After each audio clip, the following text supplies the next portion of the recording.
안녕하십니까. 이어서 경남 소식입니다. 김해 나전지구에 폐립된 매기물이 합법적인 재활용 골자라는 김해시의 해명에 논란이 일고 있습니다. 환경부와 산림청 관계자는 KBS 기자와의 통화에서 건설 복구 현장에서 사용하는 순환골재는 나전지구처럼 산림복구공사에서는 사용할 수 없으며 자치단체에 신고한 뒤 사용해야 한다고 지적했습니다. 이에 대해 김해시는 지난 2010년 산지복구 당시 순환골재 신고는 없었으며 나전지구는 건설 복구 현장으로 등록돼 순환골재를 사용할 수 있었던 것으로 안다고 밝혔습니다. 천안함 피격 7주기 인원을 안상수 창원시장과 공무원들은 창원 진해루에 있는 고 한주호 준이 동상을 참배했습니다. 한준이는 2010년 3월 천안함 침몰 해역에서 실종자 잠수 수색 작업을 하던 중 숨졌습니다. 창원시는 해마다 3월 26일 천안함 46명의 용사와 고 한주호 준이의 희생 정신을 기리기 위해 고 한주호 준이 동상을 찾아 희생 용사들의 넋을 기리고 있습니다. 함안군에서 주민 동의를 제대로 거치지 않은 공장과 산업단지가 추진되면서 곳곳에서 갈등을 겪고 있습니다. 노인이 대부분인 곳에서 형식적으로 주민 설명회를 여는 등 주민들의 의견은 무시되고 있습니다. 보도에 오종우 기자입니다. 함안의 평온한 시골 마을. 주민들은 주변에 공장들이 들어서며 발생한 악취 때문에 일상생활마저 곤란하다고 말합니다. 한여름에도 냄새가 너무 나니까 이거 수건을 가리고 남한 노인네도 수건을 가리고 일이 있을 정도라니.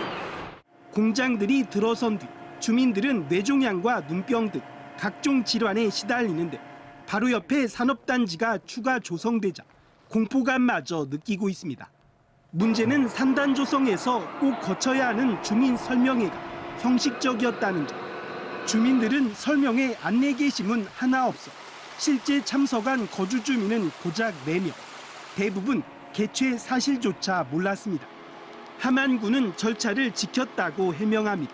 실거주자들 주소는 알 수가 없기 때문에 토지 소유자들하고 마을 이장님 쪽 대표되는 분들한테만 보내고 있습니다.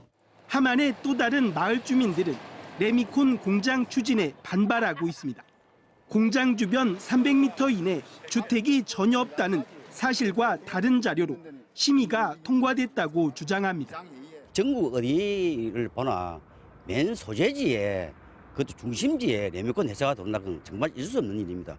현재 함안군에 조성 중인 산업단지는 7곳, 계획 중인 곳도 5곳이나 됩니다. 하지만 주민 동의를 제대로 거치지 않은 사업 추진에 곳곳에서 마찰을 빚고 있습니다. KBS 뉴스 오종우입니다.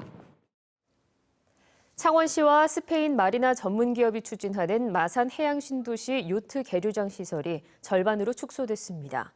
창원시는 해양신도시에 건설할 마리나 규모를 당초 계획했던 요트 800척에서 400척 규모로 줄이기로 했습니다. 창원시는 해운사와 하역사 등이 국가무역항인 마산항에 대한 마리나 시설 조성에 반대하면서 규모를 축소하게 됐습니다. 한국공항공사는 올여름 김해 김포 노선의 경우 대한항공과 에어부산, 이스타항공의 노선 증가로 모두 25차례 증가한다고 밝혔습니다. 특히 에어부산은 주 96차례 운항에서 106차례로 10차례 증편했습니다. 항공사 측은 부산 경남 지역 관광객 수가 는 데다 KTX와의 가격 차이가 크지 않아 항공을 선호하는 승객이 늘었다고 설명했습니다. 거제경찰서는 수면제를 먹인 뒤 남편을 목 졸라 숨지게 한 혐의로 59살 A씨를 붙잡아 조사하고 있습니다. A씨는 오늘 자정쯤 거제 한 해안가에서 남편 59살 B씨에게 수면제가 들어있는 차를 마시게 한 뒤 목을 졸라 살해한 혐의입니다.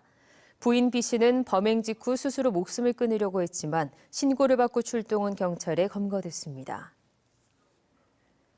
지난달 경남 지역은 수출은 소폭 줄고 수입은 늘었지만 무역 흑자를 유지했습니다.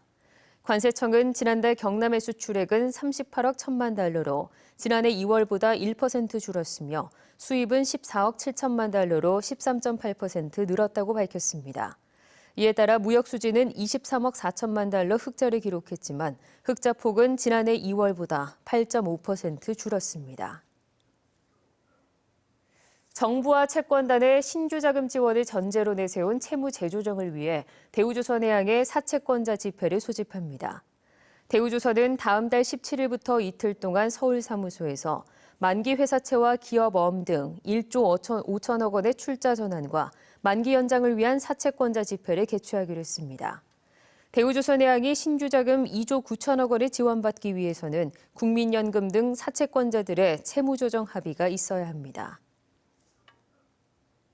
창원시가 올해 프로야구 개막과 함께 마산야구장 주변 일부 도로에 대해 경기 시간 동안 주차를 허용합니다. 허용 기간은 개막전이 열리는 오는 31일부터로 NC 다이노스의 홈 경기가 있는 날은 경기 시작 1시간 전부터 경기가 끝난 뒤 1시간까지입니다.